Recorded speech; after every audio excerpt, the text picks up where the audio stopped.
Saudara, tadi seperti yang sudah disebutkan, ada sejumlah tamu undangan yang hadir dan juga Menteri Kabinet Indonesia Maju. Ada Thomas Djiwandono, Wakil Menteri Keuangan, kemudian juga ada Darmawan Prasojo, Direktur Utama PT PLN, dan juga tadi ada Supratman Andi Aktas, Menteri Hukum yang juga sudah tiba di Istana Kepresidenan Jakarta. Selain itu, yang tadi juga disebutkan menjadi beberapa nama yang masuk dalam bursa kepemimpinan Danantara seperti Rosan Roslani juga sudah tiba, sudah hadir di Istana Kepresidenan Jakarta, serta tadi disebutkan juga ada Pandu Syahrir. Kemudian ini gambar terbaru, saudara, ada Gubernur Bank Indonesia Peri Warjio yang baru saja tiba di Istana Kepresidenan Jakarta.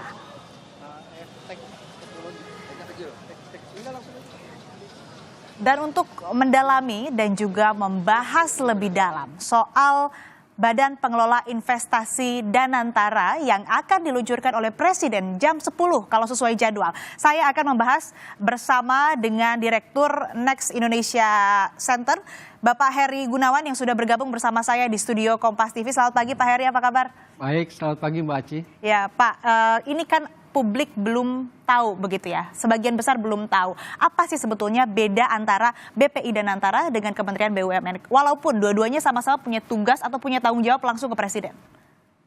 Ini kalau yang umum tuh sepak bola lah ya. Kita kalau lihat bola ini, Danantara Kementerian BUMN itu seperti FIFA yang membuat regulasi, dia juga seperti wasit ketika pertandingan itu berjalan. Nah, sementara Danantara adalah klubnya atau kesebelasannya. Jadi Danantara itu adalah regulator, Kementerian BUMN adalah regulator. Dia regulator yang membuat regulasi, mengawasi BUMN sekaligus memberikan sanksi kalau terjadi pelanggaran. Nah, artinya dia akan memberikan sanksi kepada entitas di bawah Danantara itu terhadap BUMN. Nah, jadi itu pemisahannya itu jelas. Jadi dia membuat aturan, dia menjadi wasit Kementerian BUMN itu, sekaligus dia menjadi perwakilan pemerintah pemegang saham seri A. Merah putih yang artinya punya hak veto, sementara Danantara adalah pelaksana dan juga pemegang saham seri B. Nah, nanti yang jadi objeknya adalah BUMN. Kira-kira gitu. Jadi satu yang bikin regulasi jadi wasit gitu ya. Nah, satunya lagi adalah pemainnya. Yang Danantara pemilik klub lah. Danantara pemilik klub gitu ya. Oke, ini kan juga kalau kita lihat Pak Heri, dibentuknya Danantara ini 4 bulan setelah Presiden Prabowo dilantik atau menjabat sebagai Presiden Republik Indonesia begitu ya. Waktu 4 bulan ini apakah cukup untuk membuat super holding dengan juga ada aset ataupun juga dana yang dikelola ini cukup besar, 15.000 triliun rupiah, dan waktu yang 4 bulan ini juga apakah cukup untuk membentuk dan memastikan legalitas dari super holding Danantara? Ini kalau kita ngomong soal legalitas, ini ada nih di Kompas nih. Nih, Danantara diluncurkan, payung hukum ditunggu. Nah itu ya. Nah, ini maksud saya tuh gini, Danantara lahir itu berdasarkan undang-undang, dan undang-undang itu belum jadi lembaran negara, belum dilembar negarakan. Karena kita belum pernah, semuanya publik belum bisa mengakses. Betul. Itu satu. Ketika pemerintah membentuk Indonesia Investment Authority-nya itu, SWF kita, nah itu juga lewatkan peraturan pemerintah. Saya tadinya membayangkan undang-undang ini diturunkan menjadi peraturan pemerintah. Undang-undangnya dulu muncul, peraturan pemerintah sebagai tugas dan fungsinya Danantara. Nah itu kemudian baru Danantaranya diluncurkan, mungkin berbarengan dengan PP. Nah setelah itu tata laksana organisasinya seperti umumnya kementerian itu dibuat melalui peraturan presiden. Nah ini tiga-tiganya kan belum ada nih, undang-undangnya juga baru diketok, tapi lembaran negaranya kita belum lihat. Nah ini menjadi agak rapuh menurut saya dari sisi hukum ya. Mungkin nanti yang bisa bicara lebih jauh itu orang tata negara lah. Tapi dari tadi Mbak Aci menyebut itu 4 bulan. Ya, 4 bulan. Gini loh, saya tuh jadi teringat 1MDB, ingat nggak? 1MDB Malaysia yang bermasalah itu.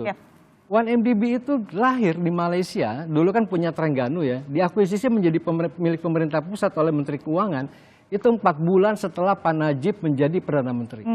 Ada Pak Najib Perdana Menteri itu kalau nggak salah bulan April, kemudian bulan Julinya itu 1MDB diakuisisi oleh pemerintah pusat. Ini bukannya mitos, mudah-mudahan Danantara tidak bernasib seperti 1MDB. Itu kira-kira gitu. Jangan sampai ada mitos angka 4 ya. Iya itu bukannya suuzon, kita di sini ingin kemudian ya menyambut dengan baik adanya BPI Danantara, tapi juga kita tetap memperhatikan dan juga istilahnya warning lah ya untuk hati-hati bagaimana kemudian nanti pengelolanya dan juga orang-orang di dalamnya dalam menjalankan tugas yang seharusnya di BPI Danantara itu. Dan sebelum kita lanjutkan, Pak Heri, saya ingin menyapa terlebih dahulu narasumber kita, ada Guru Besar Fakultas Ekonomi dan Bisnis Universitas Indonesia, Profesor Telisa Aulia Valianti, telah bergabung bersama kami melalui sambungan Zoom. Selamat pagi Prof. Telisa, apa kabar? Baik, terima kasih. Selamat pagi Mbak Asri, Pak Heri, dan seluruh pemirsa Kompas TV di seluruh Indonesia. Iya, selamat pagi Prof. Ini kan tadi sudah berbincang juga lah dengan Pak Heri begitu ya, bagaimana kemudian apa beda Danantara dengan Kementerian BUMN, kemudian juga terkait dengan rentang waktu pembentukan Danantara yang 4 bulan begitu ya, dibilang cukup inilah ya, cukup sedikit waktunya begitu ya. Nah, saya ingin bertanya ini Prof, soal modal Danantara yang disuntikan. Ini kan disebutkan juga oleh Presiden Prabowo Subianto, ini disuntikan salah satunya dari efisiensi anggaran, yang mana efisiensi anggaran ini ada 44 miliar US dollar begitu, 20 miliar US dollarnya, 20 miliar dolar Amerika Serikatnya ini diberikan atau disuntikan untuk Danantara. Fairkah pemotongan anggaran ini untuk modal Danantara, Prof. Telisa? Iya, pertanyaannya langsung ini ya, langsung menukik ini pertanyaannya. Jadi kalau kita bicara fair atau tidak fair kan tergantung tadi tujuan atau kepentingan nasional ya. Artinya bahwa kita ingin anggaran kita itu lebih menciptakan multiplier efek yang lebih tinggi. Intinya kan secara ekonomi, mas saya sebagai makroekonomis kan melihatnya adalah kepada multiplier efek ya. Selama itu nanti kemudian lebih bisa meningkatkan pertumbuhan ekonomi, lebih bisa menurunkan kemiskinan, lebih bisa bermanfaat untuk rakyat, ya itu sebetulnya fair-fair saja apabila itu bisa dipenuhi ya. Artinya bahwa namanya realokasi anggaran dari pos A ke pos B. Nah, kita harap pos B yang baru ini misalkan lebih baik daripada pos A yang sebelumnya. Jadi selama konsep itu terpenuhi sebetulnya tidak apa-apa, karena memang fungsi dari anggaran negara itu kan ada 3 ya, alokasi, distribusi ya, dan stabilisasi. Nah, apabila memang untuk memenuhi ketiga hal ini, ya itu tidak apa-apa dan lebih baik gitu. Apabila yang tadi ya kan kita mau memotong lemak nih, lemak ini kurang bermanfaat, lemak ini menimbulkan dampak negatif. Nah, lemaknya ini mau kita translate jadi protein misalkan tadi. Kalau Pak Heri tadi analoginya dengan bola. Nah, kalau saya tadi antara lemak mau menjadi lemak ini dibakar jadi sesuatu yang lebih bagus gitu kan. Nah, kita lebih sehat supaya fiskal kita lebih sehat juga, makroekonomi kita juga lebih sehat. Jadi selama itu terpenuhi ya sebetulnya itu tidak masalah ya. Tapi pertanyaannya kan bagaimana ini bisa terpenuhi gitu kan. Asumsi ini bahwa ini bisa lebih baik realokasi anggaran ini gitu. Karena walau bagaimanapun kan suatu lembaga baru memang pasti butuh permodalan awal ya kan. Nah, modal awal dari efisiensi anggaran ya why not juga selama itu memang akan menciptakan hal yang lebih baik atau lebih positif untuk bangsa ini. Selama sesuai, selama fair begitu ya, sesuai dengan apa yang harusnya, ini ya fair-fair aja begitu ya, sah-sah saja. Tapi di sini Prof ada aset hampir 15.000 triliun yang dikelola. Jadi sebetulnya apa yang harusnya begitu dirasakan secara konkret, secara langsung oleh masyarakat dengan adanya BPI Danantara ini? Ya, mungkin kita juga perlu hati-hati ya dalam menerjemahkan, karena 15.000 triliun itu kan aset dari BUMN-BUMN yang terlibat menjadi anggota dari super holding ini ya. Bukan berarti nanti pembiayaannya bisa semua 15 triliun ini digunakan untuk memodali atau berinvestasi kepada sektor-sektor tadi ya. Ini kan aset. Sedangkan aset ini kan yang akan digunakan sebagai loan itu kan tidak semua pastinya kan. Aset ini kan sebetulnya bukan cash juga semua bentuknya, ada juga yang berbentuk surat berharga, mungkin ada yang berbentuk fisik. Jadi itu lebih ke aset dari lembaga-lembaga yang akan dibawa ataupun yang akan menjadi member dari super holding ini. Nah, jadi angka 15.000 triliunnya mungkin kita wow banget ya, itu kan hampir setengah dari PDB kita gitu ya. Maksudnya itu aset ya. Jadi ini nanti untuk pembiayaannya sendiri berapa kan nanti tentu para ahli akan menghitungnya ya, berapa maksimum yang bisa dipinjamkan, dan kemudian juga ini bukan berarti semua bisa langsung ya, karena kan semua butuh assessment gitu kan. Jadi berapa yang benar-benar nanti menjadi modal dari Danantara ini, kemudian kan nggak semua, nggak full 100% dari aset itu bisa menjadi modal gitu kan. Nah, itu kan kita harus paham lah di dalam teori struktur finance gitu ya, bahwa itu nggak bisa semuanya. Nah, tapi kan artinya ini berapa yang nanti bisa menjadi bahan pembiayaan. Yang penting itu kan gini ya, masyarakat di sektor real itu bisa lebih mudah nanti mendapatkan dana. Selama ini misalkan contoh, sektor industri manufaktur, kan ada perbankan yang selama ini melakukan pembiayaan. Nah, manufaktur itu kurang bisa masuk ke dalam sistem perbankan karena manufaktur itu misalkan turnover-nya tidak secepat perdagangan. Makanya bankers itu lebih suka membiayai perdagangan yang turnover-nya cepat. Manufaktur kayak restrukturisasi mesin dan lain sebagainya itu proyeknya dianggap beresiko dan secara keuangan itu menghasilkan NPV ataupun payback period yang lebih rendah. Nah, itu yang seringkali makanya manufaktur kurang diminati oleh bankers. Nah, ini Danantara bisa masuk kan harusnya karena manufaktur sebagai sektor prioritas. Nah, jadi yang ditunggu itu adalah kemudahan berinvestasinya bisa dirasakan oleh sektor-sektor yang selama ini kurang mendapatkan akses atau kurang mendapatkan preferensi dari sistem perbankan. Nah, harapannya jadi bisa menjadi komplementer dari pembiayaan sektor perbankan yang selama ini lebih selektif gitu karena harus memenuhi Basel III karena bank itu regulasinya lebih ketat. Nah, ini kan non-bank. Danantara ini kan berarti non-bank. Nah, non-bank biasanya ada lebih kemudahan untuk melakukan assessment terhadap kredit dan resikonya, tapi tetap ya memperhatikan prudensial gitu kan. Tapi istilahnya ini harapannya bisa menjadi pilihan buat sektor real supaya bisa dibiayai gitu oleh keberadaan Danantara. Jadi harapannya ini bisa memberikan dia dengan aset yang besar tadi ya bisa memberikan pembiayaan juga kepada sektor-sektor yang selama ini kurang mendapatkan itu perhatian atau preferensi dari bankers karena berbagai ceritanya entah jangka panjangnya, mismatch asset liabilities-nya dan lain sebagainya dengan profil resiko yang mungkin tidak sesuai dengan risk appetite dari perbankan misalkan seperti itu. Jadi memang ini harapannya intinya sih Danantara ini harapan dari pelaku seharusnya bisa menjadi sumber pembiayaan alternatif bagi sektor real itu untuk dunia usaha harusnya. Yeah. Artinya harapannya manfaat dari BPI Danantara ini bisa untuk membiayai sektor-sektor yang kurang diperhatikan atau kurang dibiayai begitu ya. Nah, Prof. Talisa dan Pak Heri kita dengarkan terlebih dahulu pernyataan terkini dari Marwarar Sirait, Menteri Perubahan.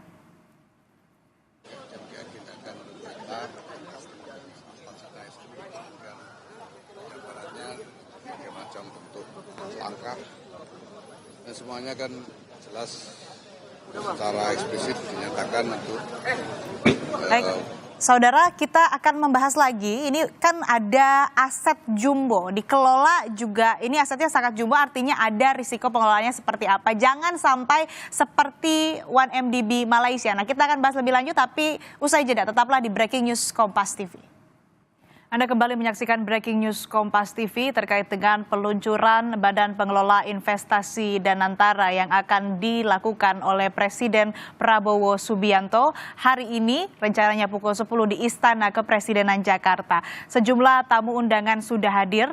Tadi terlihat ada Menteri Investasi, Kepala BKPM, Rosan Roslani, kemudian ada Wakil Menteri Keuangan Thomas Jiwandono, ada Menteri Hukum Supratman Andi Aktas, kemudian ada juga Menteri Perumahan Marwarar Sirait, kemudian ada tamu undangan lainnya, ini Direktur Utama PT PLN, ada Darmawan Prasojo, kemudian yang menarik ada Gus Yahya Cholil Stakuf, ini juga representasi dari pengurus besar Nahdlatul Ulama dan sejumlah tamu-tamu undangan lainnya yang juga sudah memadati kawasan Istana Kepresidenan Jakarta.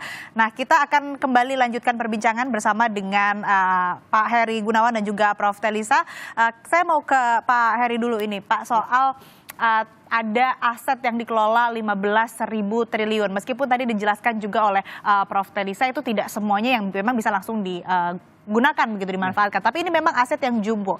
Nah, artinya aset jumbo, pengawasan juga harus ekstra, harus lebih ketat. Pengawasannya bagaimana ini? Jangan sampai atau yang dikhawatirkan ini bisa terulanglah kejadian 1MDB Malaysia. Kalau tadi juga kita sempat sebelumnya berbicara soal peluncuran yang rentang waktunya 4 bulan, takutnya jangan sampai sama begitu, meskipun waktu peluncurannya sama. Jadi gini Mbak, persoalan apa namanya SWF ini, Sovereign Wealth Fund ini, dana abadi yang punya negara ini, itu di negara manapun, Venezuela, Brazil, Arab, Qatar dan lain-lain itu ya, itu mereka itu pernah mengalami kegagalan atau kerugian itu karena dua hal. Pertama itu korupsi, kedua salah memilih instrumen investasi karena ada kemudian terjadi penurunan nilai. Nah, ini makanya pengawasan itu menjadi sangat penting di sini ya, karena memang asetnya sangat besar. Ya, menjadi pengawasan ini yang dikhawatirkan itu adalah misalnya gini, udah bercampur baurnya antara regulator dengan operator. Nah, itu satu. Kedua nih, orang yang memegang aset sebegitu besar itu kan nafsunya berbeda. Nah, nafsunya berbeda karena gini. Nanti bisa jadi gini kan, nanti kemungkinan dan antara akan ada satu investment holding company, satu operating holding company. Nah, di investment holding company ini kan mirip dengan GIC, GIC-nya Singapura. Nah, dia nanam aja duit tuh. Dia nanam duit di perusahaan-perusahaan, nanti dia dapatnya dari dividen atau dia masuk di portofolio. Kemudian ngambil gain di situ. Nah, ini kemudian dana ini diakumulasi menjadi ibaratnya kayak ternak sapi, ya menggemukkan sapinya aja. Nah, manfaatnya nanti dia taruh ke perusahaan-perusahaan. Kemudian juga kalau yang ini yang operating itu yang lain, dia seperti khazanah lah. Khazanah punya di sini kayak CIMB Niaga dan lain-lain gitu. Nah, jadi menurut saya di sini pengawasannya memang agak berbeda di antara dua ini. Jadi makanya pengawasan itu harus melekat, dan di sini persoalan independensi menjadi sangat penting. Satu, persoalan independensi. Yang kedua, persoalan tata kelola misalnya gitu ya. Jadi persoalan tata kelola ini kayak kasus 1MDB itu kan persoalan transparansi. Salah satu aspek penting di dalam persoalan GCG. Transparansi tidak ada sehingga kemudian ada dana yang masuk ke regulator, ke dalam hal ini Perdana Menterinya gitu, Pak Najib itu. Nah, ini bukannya nggak mungkin, karena orang-orang kita itu soal menggocek begitu, itu jago Mbak.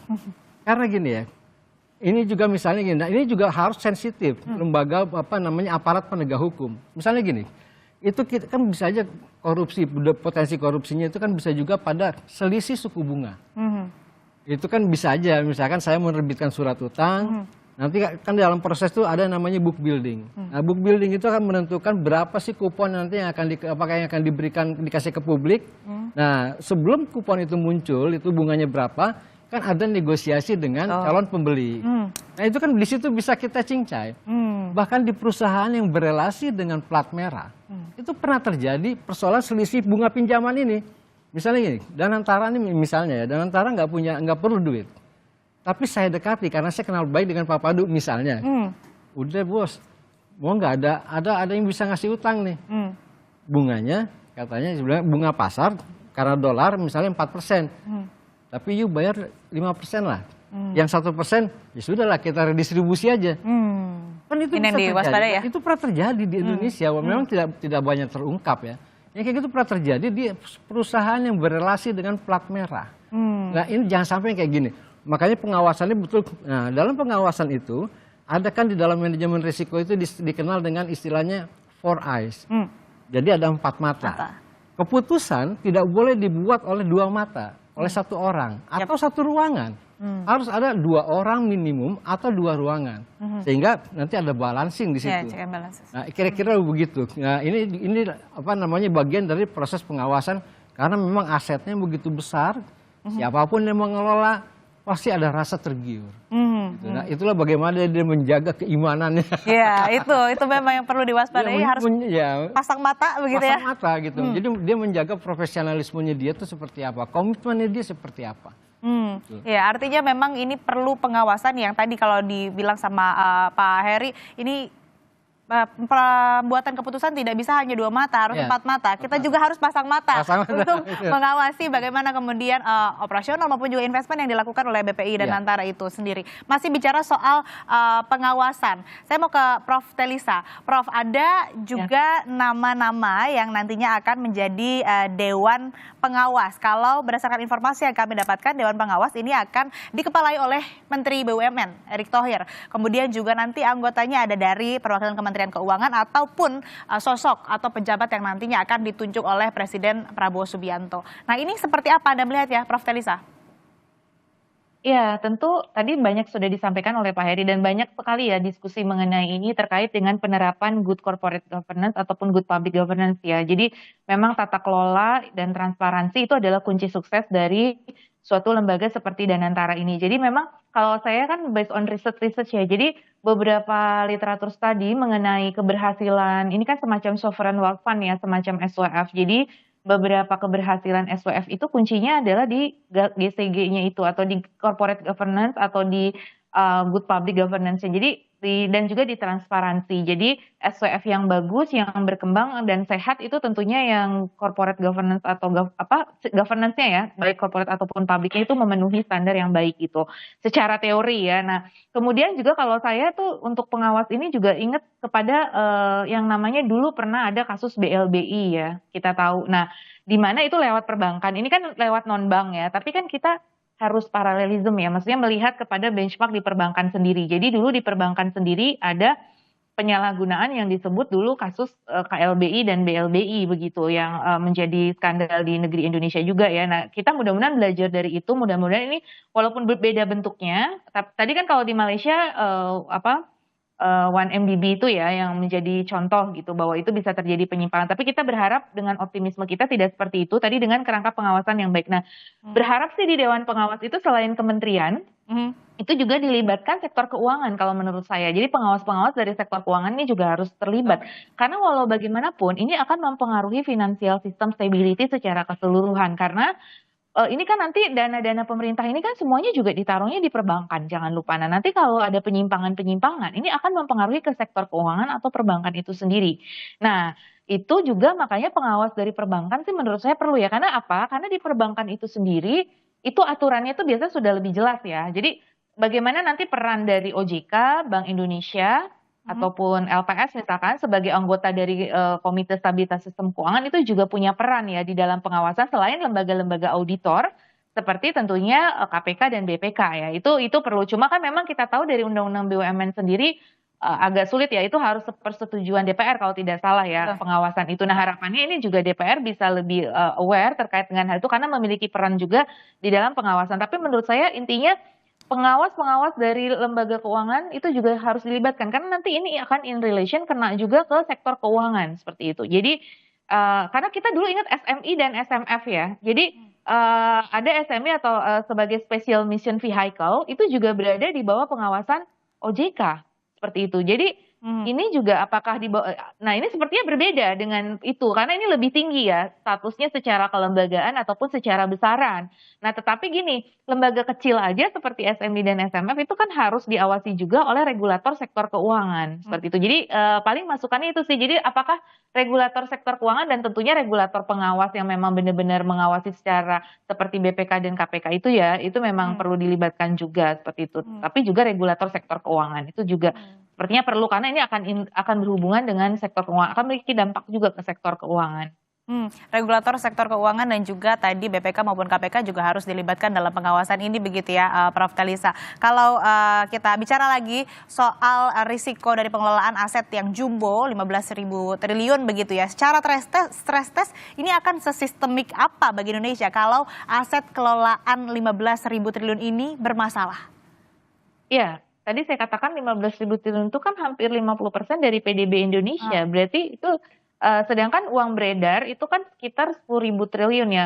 Kita M27 GDP kan hampir 40 atau 45% gitu. Jadi ini lebih tinggi gitu dari M27 GDP kita ya. Jadi artinya itu sangat besar sehingga pasti sistemik ya. Maksudnya secara jumlahnya itu apabila ada guncangan. Tapi kan tadi ya again kita tetap harus optimis dan mendukung. Kita tetap nafasnya adalah apresiasi pemerintah yang meluncurkan ini, tapi tadi ya bagaimana naskah akademiknya juga benar sekali tuh Mbak terkait dengan sistemik risk dan lain sebagainya seharusnya sudah ada di dalam kajian Danantara ini. Jadi sebelum ini diluncurkan seharusnya sudah ada ya, kita tunggu sih naskah akademiknya bahwa ya harus dipersiapkan apa supaya tidak terjadi sistemik risk seperti itu. Itu mitigasi resiko tuh selalu ada ya dalam lembaga keuangan itu nomor satu kan emang kita selain return kan risk ya. Jadi harus mempertimbangkan profil resiko dan mitigasi resikonya gitu. Jadi itu pasti penting ya di dalam sektor keuangan itu bicara sistemik risk itu satu hal yang penting di dalam kerangka stabilitas sistem keuangan secara keseluruhan seperti itu. Memang benar ini akan berdampak positif tapi tadi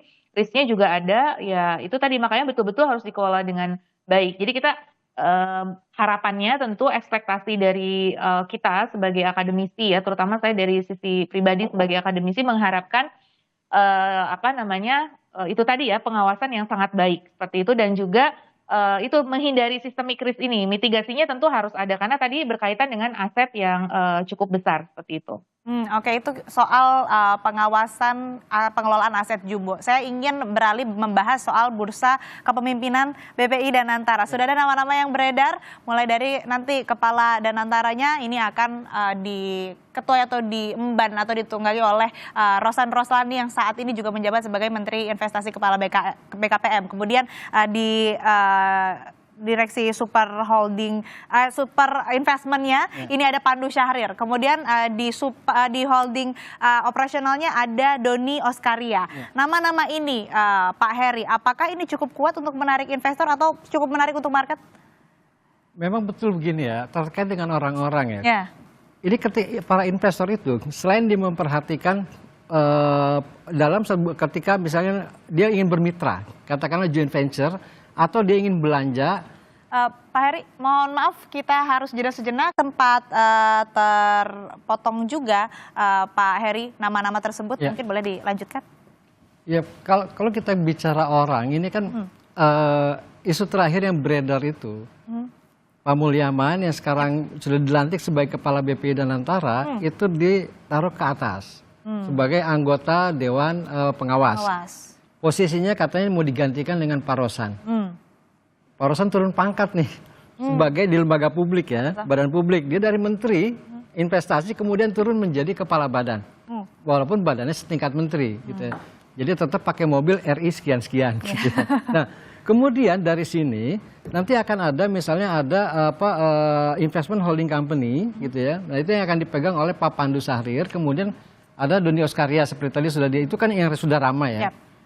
Kalau kita lihat orang-orang ini yang menurut saya punya pengalaman, jam terbang, dan dia membangun perusahaan gitu ya, yang kemudian perusahaan itu sampai sekarang masih stabil, itu tentu Pak Rosan. Nah, dia sudah matang lah dengan di situ ya. Dan Pak Rosan itu jangan lupa dia punya keahlian yang lain, itu playmaker. Dulu dia mendukung Pak Arsyad Rashid jadi Ketua Umum Kadin. Nah, kemudian dia juga ikut bantu Anin, kemudian menggulingkan Arsyad Rashid. Ya, ini yang menarik. Ya, dia playmaker yang baik gitu ya. Playmaker yang baik itu karena semuanya kemudian berteman kan. Nah, itu satu. Kalau Pak Pandu Syahrir itu kan kita tahu beliau ini begitu datang ke Indonesia, ini kemudian ada di dalam perusahaan paman yang didirikan pamannya Pak Luhut. Itu adalah Toba yang nama lengkapnya TBS Energy. Tapi di Toba ini ada yang menarik loh. Ini kita bukannya coba cocokologi bukan ya, tapi tetap semuanya harus berelasi ya. Di Toba ini itu yang dipimpin oleh saya lupa nama lengkapnya, Jordan itu. Ada 2 orang links Asia. Ini yang ada di sini. Satu dirutnya, karena Pak Pandu itu adalah wakil dirut, sama satunya lagi komisaris, Pak Tamimi. Nah, 2 orang ini berasal dari links Asia. Itu perusahaan yang pengelola dana investasi di Singapura. Di links Asia ini ada salah seorang dari keluarga yang sangat prominent. Itu yang namanya Rizal Rishad. Dia adalah anaknya Pak Ibrahim Rishad.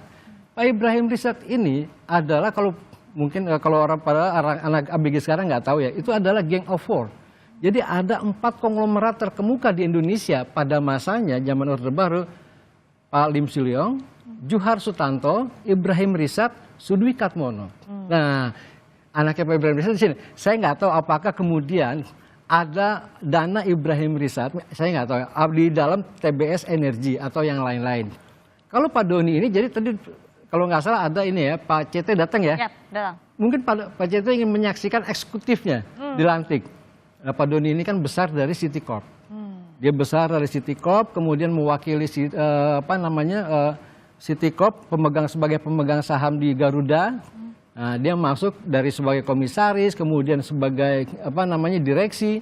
Nah, kemudian setelah itu Pak Doni melesat pindah ke Injurni dan lain-lain gitu ya. Sampai kemudian jadi wakil menteri dan kabarnya sekarang dia akan menjadi megang operating holding di bawah Danantara untuk operating holding milik Danantara. Nah, jadi gini, yang ingin saya sampaikan, semua orang-orang ini berelasi dengan perusahaan, dengan bisnis. Yang ini bisa jadi mitra dari Danantara. Makanya pengawasannya tadi itu lagi-lagi menjadi sangat penting. Jangan sampai mohon maaf misalnya gitu ya, tiba-tiba Pak Pandu itu misalkan dia jadi ya sebagai operating investment company itu, dia hanya investnya itu pada surat berharga yang related dengan Links Asia misalnya. Kemudian juga nanti kerjasamanya kebanyakan sama, kalau dipegang oleh ini nanti Telkom banyak kerjasamanya misalnya loh ya dengan industri perusahaan televisinya milik Pak CT misalnya kayak gitu-gitu. Nah ini makanya di sini penting pengawasan karena ini berelasi dan ini ada konflik of interest, itu yang kita khawatirkan. Semoga ini semuanya tidak terjadi gitu ya. Dan tentu kalau memang mereka jadi diputuskan oleh presiden, tentu presiden sudah melakukan background checking lah ya. Karena kan presiden punya perangkat semua BIN dan lain-lain gitu ya. Nah tapi semoga juga mereka yang nanti yang diangkat ini juga mampu menunjukkan bahwa saya tidak memiliki konflik of interest dan dia nanti kemudian akan bekerja sesuai dengan harapan. Bagaimana Danantara itu bisa menjadi katalisator peningkatan kapasitas investasi kita atau menurunkan ibaratnya gap antara modal untuk investasi dengan realisasi investasi. Jadi antara modal dengan investasi gapnya itu bisa ditutupi oleh Danantara. Bagaimana bisa naik gitu ya. Bagaimana kemudian memastikan tidak adanya konflik of interest begitu ya? Itu yang sebenarnya kita khawatirkan. Karena gini, Pak Erik dia akan jadi ketua Dewan Pengawas. Saya tuh kasihan sama Pak Erik. Mungkin beliau itu nggak tidur ya, capek gitu ya. Karena Pak Erik itu yang related dengan BUMN itu pegang 3 jabatan dengan 4 fungsi. Satu, Pak Erik sebagai Menteri BUMN. Menteri BUMN adalah regulator dan wakil sebagai kuasa pemegang sahamnya pemerintah. Jadi pemerintah punya saham di BUMN, kuasanya ada Menteri BUMN. Satu jabatan, 2 fungsi. Pak Erik sebagai Ketua Dewan Pengawas. Jadi artinya Pak Erik ada di operator. Ketiga, Pak Erik itu anggota Dewan Pengawas INA, Lembaga Pengelola Investasi kita. Jadi INA sudah dibentuk dengan peraturan pemerintah, kan Ketua Dewan Pengawasnya Menteri Keuangan, anggotanya Pak Erick Thohir. Jadi Pak Erick Thohir yang related dengan BUMN itu ada 4 fungsi yang melekat pada dia. Betapa lelahnya gitu. Luar biasa ya. Iya. Banyak role. Iya, dan ini juga ada orang, kalau investor orang luar akan melihat ini artinya apa? Ada risiko. Risikonya apa? Karena bercampurnya di sini antara regulator dengan operator. Jadi satu, pembuat peraturan, pengawas, kemudian pemain, seperti Pak Erik ada di INA, ini kan kemudian ada dikelola oleh satu orang. Kalau di dalam undang-undang disebut bahwa Danantara akan mengambil sebagian wewenang presiden di BUMN, kalau sebagian kita asumsikan 50%, mungkin yang dipegang oleh Pak Erik 75%. Karena dia dari membuat regulasi, mengawasi, sampai menjadi pemain. Gitu. Oke, menarik. Ini saya ingin ke Prof. Talisa dulu, Ya, Pak Heri. ya. Saya mau bicara soal rasio investasi Indonesia yang menurun sejak tahun 2013 ini mentok sekitar 30% terhadap PDB begitu ya. Betul. Prof. Talisa, ini Danantara punya tugas untuk memutus rantai ini. Kira-kira mampu atau tidak? Prof. Talisa. Ya mudah-mudahan ya, karena kan tadi dengan aset yang besar, modal yang besar, dengan ya tadi harapannya pimpinan-pimpinan yang sesuai dan memiliki networking yang sangat tinggi. Nah harapannya itu tentu bisa menginikan PR. Nah tapi gini, saya mau menyorot dulu ya, investasi kenapa stagnan? Nah karena komponen investasi kita kalau dilihat dari data PMTB itu dominan bangunan. Jadi investasi kita itu banyakkan bangunan. Nah setelah bangunan baru kedua seperti perlengkapan gitu ya, peralatan kendaraan. Nah kita tuh sangat lemah di intellectual property dan juga di cultivated biological resource. Nah harapannya nanti dengan adanya Danantara bisa mengubah landscape ini. Jadi jangan cuma investasi itu di bangunan, which mean bangunan itu kan konstruksi ya. Jadi investasi kita tuh banyak kan ya bangunan dan konstruksi gitu. Nah ini bagaimana nanti Danantara bisa mengubah ini gitu harapannya. Jadi karena kalau enggak kita akan stagnan, karena kan namanya bangunan itu kan keperluannya tidak terus-menerus meningkat ya gitu. Jadi kalau kita bicara teori pertumbuhan ekonomi, capital stock fisik itu kan nggak bisa hanya dari fisik ya, investasi itu bisa di human capital, kemudian seperti di produk kekayaan intelektual yang akan menghasilkan inovasi, kemudian di kekayaan hayati kita. Nah tadi kalau dikatakan Danantara nanti bisa invest ke energi baru terbarukan, kemudian ke sektor agriculture agar berkembang. yang apa ya, mungkin return on investment-nya tuh atau CAGR-nya juga itu masih bisa meningkat dengan pesat gitu. Cari investasi yang selama ini susah untuk dibiayai perbankan karena terbatas oleh macam-macam regulation di perbankan. Nah, masuklah ke investasi yang bisa memberikan return yang besar yang selama ini mungkin tidak dipreferensi oleh perbankan seperti itu. Nah, itu yang menurut saya PR dari Danantara supaya apa?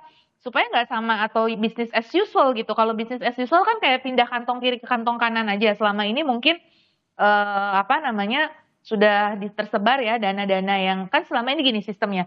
Dividen BUMN selama ini kan masuknya ke APBN. Kemudian oleh APBN disuntikan misalkan untuk PMN dan penggunaan-penggunaan lainnya. Nah, jadi nggak kelihatan tuh kelolaan investasinya tuh seperti apa, spread dari hasil investasinya tuh seperti apa. Nah, dengan adanya Danantara, dividen-dividen ini bisa dikelola dengan baik sehingga menghasilkan spread yang lebih tinggi, keuntungan yang lebih tinggi, nanti bisa diinvestasikan kembali, menghasilkan return on investment, nanti diinvestasikan kembali. Nah, akhirnya multiplier efek dari investasinya tuh lebih terlihat. Lebih berlipat, kan itu tujuan dari Danantara. Nah, ini supaya ini terjadi itu seperti apa? Nah, berarti kan dia harus masuk ke sektor-sektor yang memang memberikan ROI yang tinggi. Nah, bagaimana? Nah, selama ini yang ROI tinggi itu kebanyakan risknya juga tinggi. Nah, sehingga perbankan nggak mau masuk ke situ gitu. Nah, kalau mau growing ya harus masuk ke sektor itu, tapi tetap disertai pengawasan dan manajemen resiko yang baik tentunya untuk tetap mengawal. Karena biasanya memang harus lebih memahami bisnis modelnya yang lebih spesifik. Biasanya kan Danantara nanti akan masuk tadi ke energi baru terbarukan yang secara perbankan itu mungkin jumlahnya kurang tercover dan kemudian harus konsorsium mitigasinya juga cukup rumit. Nah, dengan adanya Danantara karena dia bisa multi stakeholder, harapannya dia juga bisa multi stakeholder sehingga melakukan hal yang tidak bisa dilakukan oleh perbankan secara sendiri gitu loh, sehingga bisa masuk ke area-area investasi yang memang menghasilkan return yang tinggi. Seperti tadi misalkan proyek geothermal nih, saya pernah ya ada case proyek geothermal, saya pernah menangani kajian terkait financing sektor geothermal. Nah, ternyata perbankan tuh susah masuk ke situ karena resikonya tergantung dari teknologi yang digunakan apa. Karena nanti kalau teknologinya berbeda, kemungkinan gagalnya juga tinggi. Nah, kayak gini-gini nih Danantara harus masuk ke sektor-sektor yang padahal kan penting tadi geothermal itu untuk energi baru terbarukan dan potensi kalau itu jalan keuntungannya besar. Nah, itu tapi tadi harus memahami resiko-resikonya terus melakukan multi stakeholder engagement supaya resikonya itu turun dan di situ ada penjaminan dari pemerintah. Kendala-kendala yang dihadapi bisa dihandle oleh Danantara secara lebih baik dibandingkan perbankan sendiri, which means itu perbankan misalkan lebih ke individu atau komersial gitu, yang itu government-nya itu kurang. Nah, dengan adanya Danantara, nah ini bisa di hold oleh Danantara seperti proyek-proyek geothermal misalkan seperti itu. Jadi memang ya harus masuk ke situ gitu, harus untuk mendorong investasi kita itu jadi growing ya, supaya tidak stagnan di angka 30% tadi gitu. Oke, Prof, ini menarik tadi juga kan sebetulnya kalau kita mengulas dari visual yang kita pantau bersama di Istana Kepresidenan Jakarta, sudah tiba juga tadi Ketua Umum Pengurus Besar Nahdlatul Ulama, Yahya Holil Stakuf, begitu ya, yang memang kalau kita lihat juga setelah itu ada visual dari Presiden Prabowo Subianto yang juga sudah menyatakan telah menandatangani pengangkatan Dewan Pengawas BPI Danantara, yang kalau juga kita lihat selain ada Dewan Pengawas, ada Dewan Penasihat, yang mana nantinya kalau berdasarkan yang disampaikan oleh Presiden Prabowo Subianto ataupun juga informasi yang kami dapatkan, nantinya yang mengisi Dewan Penasihat itu ya Presiden Prabowo mengajak para terdahulunya begitu ya, presiden-presiden terdahulu yang telah menjabat begitu, ada Presiden Jokowi dan juga Presiden Susilo Bambang Yudhoyono. Selain itu juga mengajak ormas begitu ya untuk turut terlibat dalam pengawasan BPI Danantara. Nah, kemudian ini yang ingin saya soroti juga Pak Heri, ini kan rasio investasi di Indonesia juga mentok tadi yang sudah saya sampaikan begitu ya ke Prof. Telisa. Lalu apa yang kemudian nantinya harus dilakukan Danantara untuk kemudian bisa menarik para investor begitu? Ya, ini kan kalau Danantara ingin menarik investor itu kan kemungkinan besar dia satu joint venture ya, joint venture atau dia menerbitkan surat berharga. Atau gampangnya surat utang, sehingga kemudian investor masuk dan dana itu kemudian digunakan untuk investasi di sektor real. Nah, memang betul yang dari situ dana yang Danantara itu memang sebaiknya juga fokus persoalan kelemahan dalam perekonomian kita itu kan salah satunya adalah kita impor bahan baku penolong. Total impor kita ini 72% itu adalah impor bahan baku penolong. Ini artinya ada processing di sini. Ini industri pengolahan. Dan industri pengolahan memang tadi seperti Bu Telisa bilang, itu kan memang menjadi ada risiko kalau perbankan pengen masuk ke situ. Kemudian memang kita sekarang lagi trennya ESG, keberlanjutan, maka energi terbarukan yang perlu didorong. Tapi kita juga punya persoalan fundamental di persoalan listrik. Kenapa? PLN dia itu pelaku regulator juga sebagai operator. Coba deh, PLN masih pegang monopoli distribusi listrik. Sekarang gini, saya mau investasi nih, energi terbarukan. Kan listrik itu strumnya saya nggak bisa bawa dalam baskom kan. Saya harus pakai transmisinya milik PLN. Artinya apa? PLN yang akan menentukan berapa dia harus membayar itu. Ini kita agak terlambat nih di kelistrikan. Coba lihat di energi. Dulu dipegang oleh Pertamina. Kemudian setelah reformasi direvisi dengan adanya SKK Migas. Kemudian juga ada BPH Migas di hilir. Nah ini kan revisi yang baik, udah Pertamina jadi operator aja. Kemudian di jalan tol. Ada juga BPJT, Badan Pengelola Jalan Tol. Dia membuat regulasi, dia yang mengawasi apa segala macam. Pemainnya Jasa Marga dan lain-lain. Tapi di listrik ini telat. Seharusnya menurut saya PLN udah jadiin aja operator. Jadiin operator supaya ada yang kontrol PLN. Nah kemudian bentuklah yang supaya ini bisa dipakai bareng-bareng nih. Gitu loh. Kan nggak mungkin orang sekarang itu tanam baru segala macam listrik gitu, pasang kabel baru kan udah nggak mungkin sekarang itu. Nah ini jadi maksud saya memang tidak mudah, dan antara juga punya persoalan ketika dia harus mencari kira-kira sektor apa yang akan dia perlu investasikan. Gitu. Tapi secara garis besar yang kita butuhkan adalah yang tadi. Nah, tapi persoalannya juga ketika kita ngomong energi terbarukan, Pak Bahlil udah ngomong, Amerika aja keluar kok dari Paris Agreement katanya, masa kita cuma anggota nggak mau pakai batu bara itu masih murah. Artinya apa ini? Ini kan sinyal yang disampaikan oleh regulator, oleh Menteri Energi bahwa batu bara akan tetap menjadi primadona. Alasannya murah, gitu ya. Nah itu persoalan itu. Ya. Mungkin bank dengan sukarela, batu bara kita banyak, maka dia kasih pembiayaan. Nah ini yang menurut saya soal bidang usaha. Nah kemudian kalau itu terjadi seperti Mbak Ci bilang tadi. Kemudian pemerintah mengajak mantan presiden, kemudian ormas, ada di dalam struktur Danantara. Saya kok rasanya miris dan khawatir ya. Karena sebenarnya tidak ada urgensinya mantan presiden dan ormas itu ada di dalam struktur Danantara. Ini tidak ada urgensinya menurut saya. Mau ngapain gitu loh. Ini malah berbahaya. Berbahayanya apa? DPR ini kan akan mengawasi juga Danantara. Bayangin, mohon maaf ya, bayangin misalnya kalau ada Pak SBY di situ, emang Demokrat berani mengkritik. Ada Bu Mega di situ, emang PDIP berani mengkritik. Nah, jangan sampai Danantara ini kemudian jadi alat negosiasi politik. Ya, kalau itu terjadi, bye-bye Danantara. Jadi silakan dikubur harapan terhadap Danantara. Bicara soal negosiasi politik ini menarik Pak Heri. Kalau kita lihat tadi juga sebetulnya informasi yang kami dapatkan dari tim di lapangan di Istana Kepresidenan Jakarta, Pandu Syahrir ini sudah tiba dan semeja dengan Pak Mulyaman Hadad yang mana ini saat ini kan masih menjadi kepala BPI Danantara begitu ya. Nah Pak Mulyaman kan kalau kita lihat istilahnya belum dalam tanda kutip belum bekerja begitu, tapi sudah ada nama-nama kemudian yang nantinya diisu atau disebutkan mencuat ini akan menjadi kepala Danantara begitu ya. Nah ini Pak Heri, Anda melihatnya bagaimana, belum bekerja tapi sudah diganti, apakah ada aroma drama dan negosiasi politik dan juga di balik pergantian Mulyaman Hadad ini adakah rebutan antara proksi, misal apa megang apa, wewenang apa begitu? Ya, ini barang gemuk gitu, sapi gemuk jadi itu Danantara itu yang memang banyak orang yang menginginkan karena itu potensi besar gitu. Dan kemudian apakah ada pertarungan? Saya rasa ya wajar-wajar aja kalau ada pertarungan gitu ya. Nah kemudian yang paling penting bagaimana pertarungan itu pada akhirnya itu membuat Danantara menjadi sehat. Jadi artinya pertarungan itu membuat orang akan semakin banyak yang mengawasi. Karena gini kan, ini rumor loh ya, rumornya Pak yang terakhir itu kita dengar itu kan misalnya gini, Pak Erik itu kan faktanya itu adalah gini, dia faktanya itu adalah adiknya Pak Boy Thohir.